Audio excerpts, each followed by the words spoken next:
Hello, guys. Welcome back to our channel. I'm George Alexa, hey.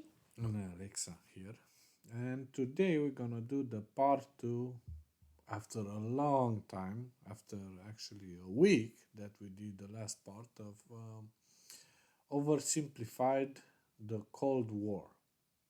Yeah, it's about time to do the second part.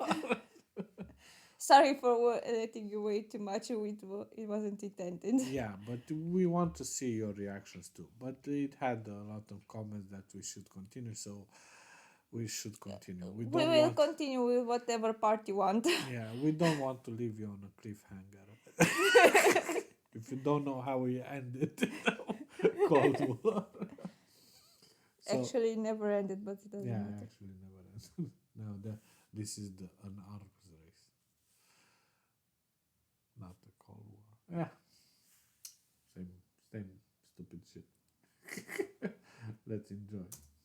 Thinks recent U.S. history has never been as crazy as it is right now. Allow me to present to you the Ooh. 1960s. Extreme cultural division, major political assassinations, and the closest the Yeah. world has ever come to nuclear apocalypse. Shocked by the CIA's intrusive methods for putting down socialism in Latin America, a certain Fidel Castro met with a certain Che Guevara in a bar in Mexico City, and A the two of them certain Che decided they should grow some Guevara. awesome beards and overthrow the Cuban government, which is exactly what they did. Cuba had been America's summer playground, and America didn't like seeing a communist regime being set up in its own backyard. Yeah. So the U.S. immediately began training up Cuban exiles to invade Cuba and overthrow Castro. However, as the day of the operation came closer, Kennedy wanted to conceal any U.S. involvement in the plan, so he massively scaled back American air support, and as a result, the Bay of Pigs invasion was a humiliating defeat for America. But Castro felt there was still an impending U.S. threat to his regime. Meanwhile, in the Soviet Union, Khrushchev had a lot of medium-range nuclear missiles that couldn't reach America, but they could if they were positioned, say, on an exotic Caribbean island off the coast of Florida. Hey, I'm a communist who hates America. You're a communist who hates America. You know what that means? Let's We team should up. fall in love. I was just going to suggest you set your missiles up in Cuba. Yeah. Oh, no, you're right. That's a better idea. Be still, my beating heart. On October 14th, 1962, a U-2 spy plane over Cuba noticed something strange. Sir, you need to look at this photograph. You're right. That's the cutest dog I've ever seen. Sir, I was referring more to the Soviet missiles. America freaked out as they realized what was going on. They were completely vulnerable, and they had to act fast. They knew that airstrikes or Yeah, an this invasion is of the Cuba would likely mean nuclear war with the initial Soviet crisis. Union. So Kennedy came up with another idea, a blockade. The US Navy announced it would stop and search any Soviet ships heading to Cuba, and would sink any that did not comply. In response, the Soviet put its military into full combat readiness. The US did the same, and began drawing up plans for an attack on Cuba. Things were escalating fast, and both superpowers were getting ready for World War III. Emergency communications between the two sides broke down as Khrushchev rejected Kennedy's demands for the missiles to be removed. And for the first time in history, US Strategic Air Command moved to DEFCON 2. DEFCON 1 means nuclear war. The Soviets shot down a U-2 spy plane over Cuba. A Soviet nuclear submarine in the Caribbean mistakenly believed war had already broken out, and two of the senior officers gave the go-ahead to fire its nuclear torpedo. Thankfully, the third senior officer, this beautiful man, refused to authorize the decision. The US finalized its preparations, and I kid you not, the day before the US were set to decide the think day I and time know. for the Cuban invasion, Khrushchev was like, hey, you know if you just removed your missiles from Turkey, we'd remove ours from Cuba? Yeah, that sounds good to me. It was a bit more complicated than that, but at the last second, the two sides finally came to an agreement. Soviet missiles were shipped out of Cuba, and the world breathed one gigantic sigh of relief. Except for one guy, who was bloody livid. Phew! Let's hope that's the biggest crisis of my presidency. Unfortunately for him, his presidency was to end with one. Having nearly blown up the planet, a few changes were made. First, the superpowers agreed to a limited test ban treaty. Secondly, the Soviets ousted Khrushchev and replaced him with Leonid Brezhnev, who was a kisser. He liked to kiss. Both sides were deeply concerned at the prospect of nuclear war, What? but still, Wait, what? What was that? Like to kiss. What? Kiss what? Oh my god, sorry, but that was a shock. No, I didn't. Sorry. Okay. P.S. We are okay with gays. he liked to kiss. Both sides were deeply concerned at the prospect of nuclear war, but Kinda still, the disturbing, arms race though. raged on throughout the 60s and 70s. US intelligence worked out that the Soviets' nuclear arsenal was not as powerful as they previously thought, but in fact, it was America that held the advantage. ABMs and MIRVs were developed, and the doctrine of MAD. If both sides knew they would be completely destroyed by a nuclear war, neither would risk starting one. But even without war, the world was already feeling the effects of nuclear weapons. In 1966, above the pleasant town of Palomares in Spain, a US bomber collided with a tanker mid-air, and 4 hydrogen bombs fell and landed near the town below. It hasn't exploded, so I'm sure everything's fine. Whoa, boy. Hey, I wouldn't eat that if I were you. Okay. What were you gonna do today? Go for a swim? Yeah, I wouldn't. Are you breathing right now? Yeah? Yeah, That I you wouldn't. wouldn't. It took I the wouldn't. Americans 2.5 months to find one of the bombs, which had gone missing in the ocean. This was the 14th time America had lost a nuclear bomb since 1950. Nobody knows how many bombs the Soviet Union lost. Accidentally? So sleep well tonight. After Kennedy's assassination, Vice President Lyndon B. Johnson took over, and he inherited a developing crisis in the East. Vietnam. Back in the 50s, the Vietnamese had kicked their French colonizers out once and for all, and the country was divided into two. In the north, a communist regime, and in the south, an anti-communist regime. Both were led by very sweet-looking old men, but don't let that deceive you. They were both ruthless dictators, and both dreamed of reuniting Vietnam under their own regime. So the north established the National Liberation Front, also known as the Viet Cong, to carry out a campaign of guerrilla warfare in the south with Soviet support. The US sent advisors to help train the South Vietnamese to deal with the threat, but President Diem's brutal policies pushed more and more South Vietnamese to support the Viet Cong. And over the next decade, the situation escalated to a breaking point. America feared the domino effect. That is, if South Vietnam fell to communism, would Cambodia be next? Then Laos? Thailand? Burma? India? LBJ had to make a choice between losing South Vietnam or sending in the troops. And so in they went. From Yeah, that's 1965, America found itself in a war unlike anything it had ever fought before. Let's play Spot the Viet Cong Soldier. Spot the Viet Cong Did soldiers. you see him? Of course not. That's because millions of young American men were drafted and sent to fight a ruthless enemy who used the thick jungle as its shield. It was nearly impossible to tell where the enemy was, or worse, who it was. And as a result, the civilian population got caught up in the brutal crossfire. The city of Saigon found itself under regular attack, and America launched a bombing campaign in the north during Operation Rolling Thunder. The Viet Cong used the Ho Chi Minh Trail running through Laos and Cambodia to supply the campaign. It was a long and brutal war, and I could never do it justice in this video. But in terms of the Cold War, Vietnam was probably the biggest of many global conflicts that signaled a turning point. Under the threat of nuclear war, the two superpowers began working to make their relationship more constructive, and as a result, their ideological battle shifted away from the potential of direct conflict and more towards attempting to influence smaller proxy wars around the world. In the Middle East, the Soviet Union provided aid against Israel during the Six-Day War, and then again when the US backed Israel during the Yom Kippur War. In Africa, the Angolan Civil War saw US-supported South Africans fighting Soviet-supported Cubans. In the conflict between Somalia and Ethiopia, the superpowers interestingly switched sides as they are regimes changed, basically and the just US continued fighting the spread of other communism regions, in not its own fighting backyard, each other. funding the famous Contra groups to fight the socialist junta in Nicaragua. And not These in proxy wars in were other fierce enough parts to of the begin with, world. but superpower intervention It's not only America fighting the wars, it's the other country, Russia, supporting the wars, the same wars. Oh my god. Yeah, there are a lot Wait, of they So how many? every Yeah, it's everyone- implication with Russia and America. Russia and America, Russia and America, Russia and America, oh my Russia and US. fucking god. Yeah, it's not, they forgot the other part.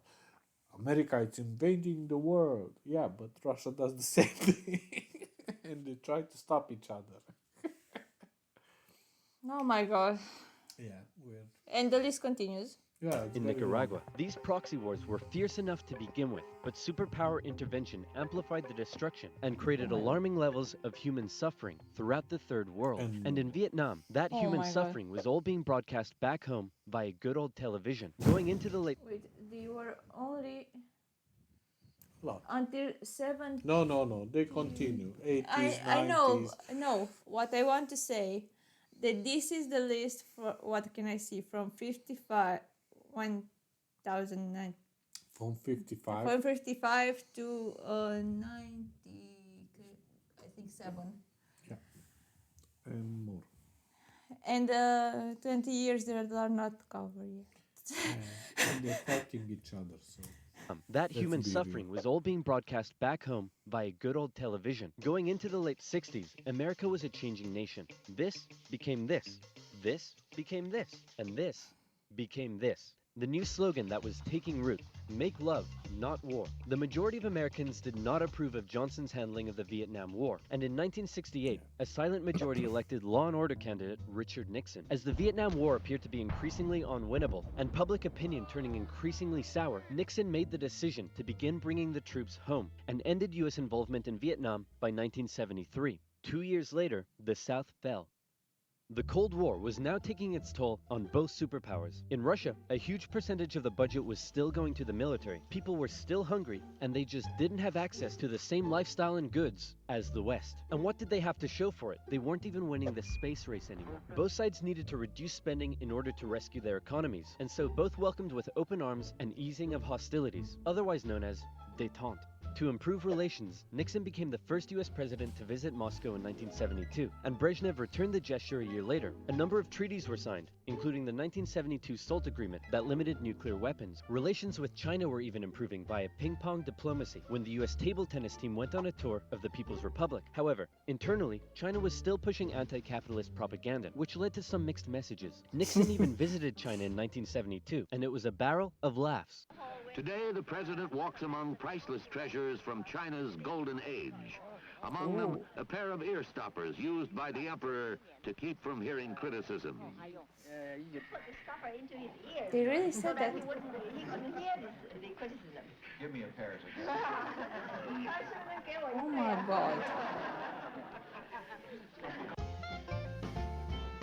Oh my God. What the- Everything was going great for Nixon, until it was uncovered that back home he was being a very naughty boy and violating constitutional protocol. Yeah. I'm announcing today my resignation as president, and I'm passing the office to Why? He was spying on political opponents, tapping their hotel rooms with Microphones. Yeah, okay. Watergate. my vice Scandal. president, Gerald Ford. Wow, you mean in America that people can actually remove their leader when he breaks the law? Why not just rule by force? Where's the corruption? And my first act as president is to pardon Nixon. Ah, there it is. After the whole process, Americans decided what they really wanted was just a nice, safe guy who wouldn't cheat on them. So they elected Jimmy Carter, and the two sides met in Vienna, where they signed yet another strategic arms limitation treaty. It's an honor, Premier Brezhnev. Likewise, President Carter. Please don't do that. But that's not to say there was no longer any tension between the two sides. Yeah, that's a tradition that's a custom in the East Europe countries to kiss when you greet each other, to kiss on the cheek. Sometimes, not Sometimes. always. Recently, we started to stop doing that. Yeah, so As far as I remember, only with my besties, best Yeah, yeah. friends, not So- with everyone, because that means a lot of kisses and a lot of COVID, I guess. yeah, old people still do it, but the younger it's fading away. Fortunately. Yeah, it's really weird kissing your grandmother on the cheek. But Your grandmother is okay. The problem is No, with not my others. grandmother. No, I mean grandmother, generally. granny, Yeah, whatever. Yeah, leave a comment if you do. If other people from Eastern Europe have the same custom. Nah, not to- Yeah, we have it, and we are not Slav. We are a mix of nations anyway. It doesn't matter. We are the only Latin country in the region. Because there was heaps of it. don't even Once know again, what the we Soviet Union put down further attempts at reform and rebellion in the Eastern Bloc. The Euro missile crisis saw new and improved classes of intermediate-range missiles being deployed in Europe. In 1979, the Soviets thought it would be a good idea if they had their own Vietnam and invaded Afghanistan to prevent a US-sponsored Islamic insurgency. And in response to these various crises, Olympic Games were boycotted. Conservatives were concerned that US policy had become too soft, and in 1980, they decided they wanted a president who would be tough on communism, so they elected Ronald Reagan. and Reagan came in guns blazing. Concerned at the Soviet Yeah. Union's human rights violations, he made a speech calling them an evil empire. And he also wanted to renew the arms race using technological advances in computing and lasers. He came up with the Space Defense Initiative, also known as Star Wars, which was basically a big defensive anti-nuke shield around the country. But a lot of people thought it was a pretty dumb idea. The Soviet Union perceived this shift in rhetoric as the USA getting ready for war, and they were feeling especially threatened as their relationship with their communist ally China had broken down. Relations took a big hit in 1983 when the Soviets shot down a Korean airliner that had strayed into their airspace, and it looked like the world was going right back to mid-20th century Cold War tension. But then Brezhnev got really old and died, and was replaced by this guy who was really old and died, and was replaced by this guy who was really old and died, and he was replaced by Mikhail Gorbachev. Coming into office in 1985, he was the real game changer. Oh my god! Not that commercial, damn it! Yeah. Sorry. His philosophy differed a lot from previous Soviet leaders. He felt that the reason the Soviet system and economy was struggling was that it didn't allow the Soviet people to find satisfaction in their work, because they weren't allowed to speak freely and lived in fear. Gorbachev wanted the Soviet people to be happy, but unlike previous Soviet leaders, he actually made the change happen. Within the first couple of years, he began the political movement for more openness and transparency, and the restructuring of the Soviet political and economic systems. And change very quickly took effect. People could criticize the government, they could enjoy Western pop culture, the media interviewed Margaret Thatcher, but most importantly, the Soviet people could now enjoy Pizza Hut. All hail to Gorbachev. He also knew that the arms race needed to end in order to rescue the Soviet economy, and a positive relationship with the West must be established. Constructive dialogue reopened and resulted in the INF Treaty, which saw all intermediate-range missiles eliminated, which was huge. Reagan's tone towards the Soviet Union began to soften, and things were looking up.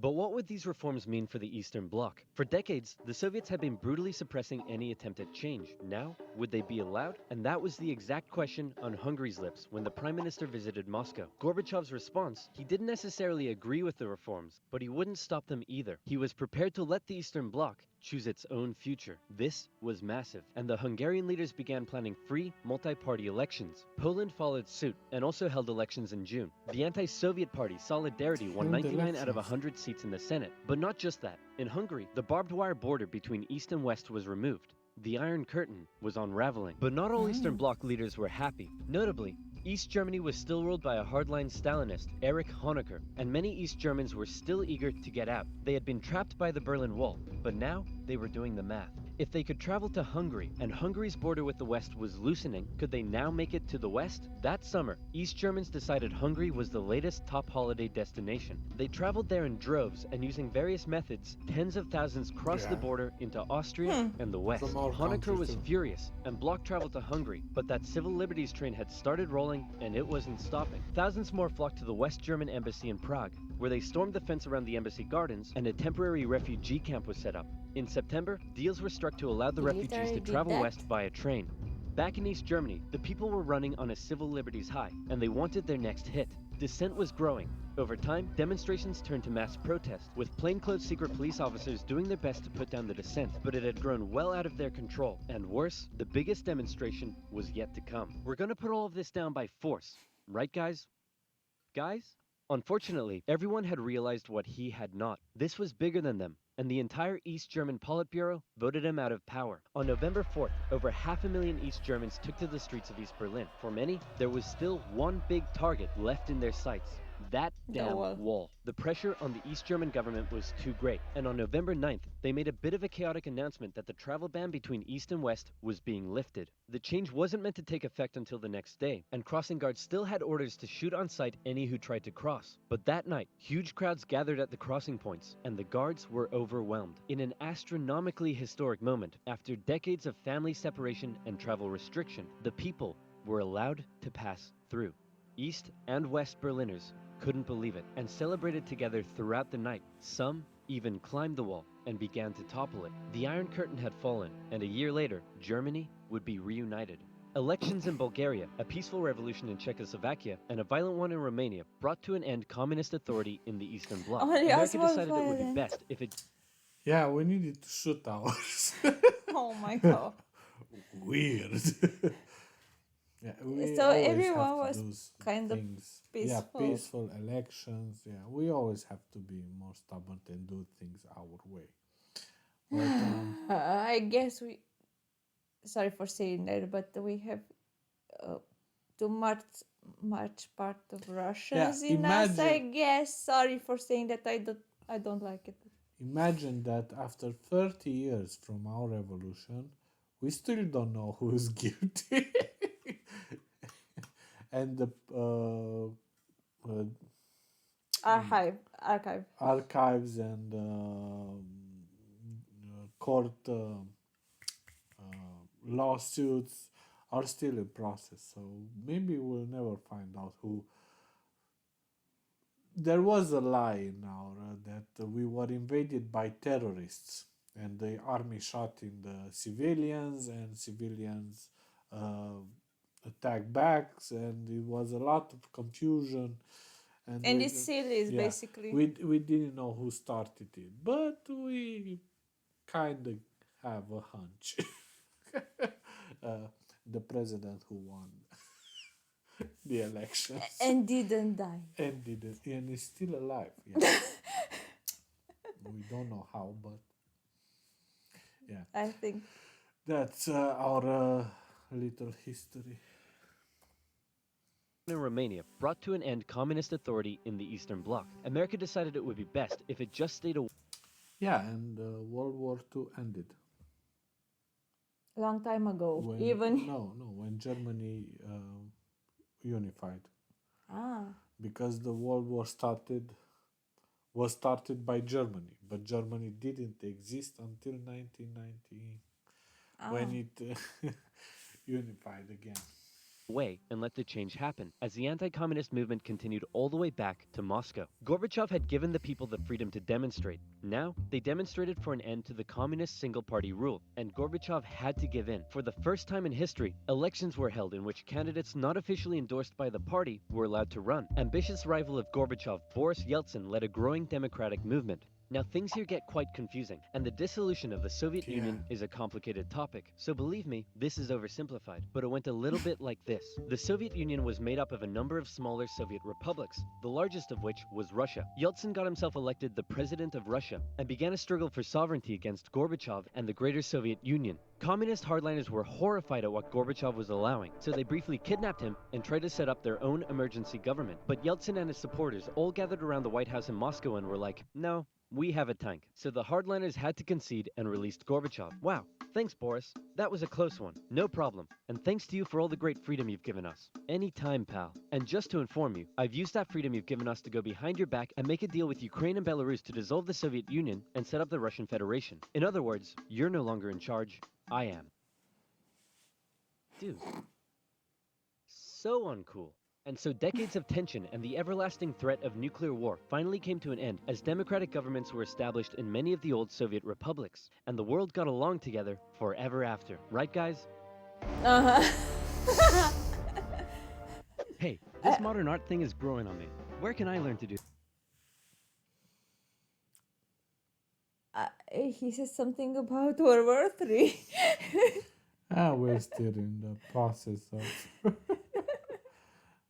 finding out who is who, and yeah, so actually it was Still, I don't think World War III will come. World War III. Yeah, because he said. Wait. Some. See? Coming, Later. they're coming later. Yeah. Sooner Sooner or later, okay. Yeah, so it's weird. Yeah, but they want in 1990. They wanted the Russian wanted freedom and democracy, and now they don't have that. Why? They are free to go to war or not. Yeah. So I guess so. Sorry. they can choose to stay silent or not. So yeah.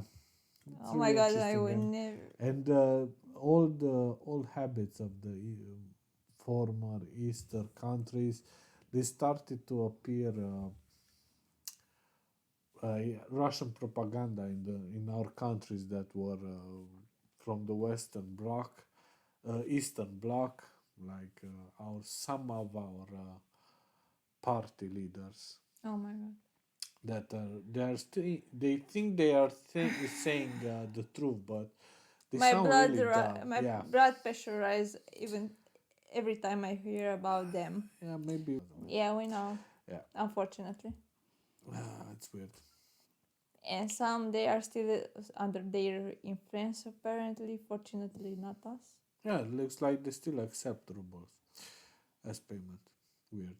Or maybe they paid in dollars, US dollars. But still, what the? Yeah. So, yeah, very complicated times. Okay, tell us what you think about these videos and what would you like to see next. Yeah, we saw some comments about the Napoleonic War Wars and and the American Civil War.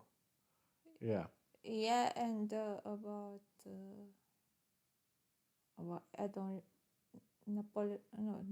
I think one. Napoleonic and American Civil War.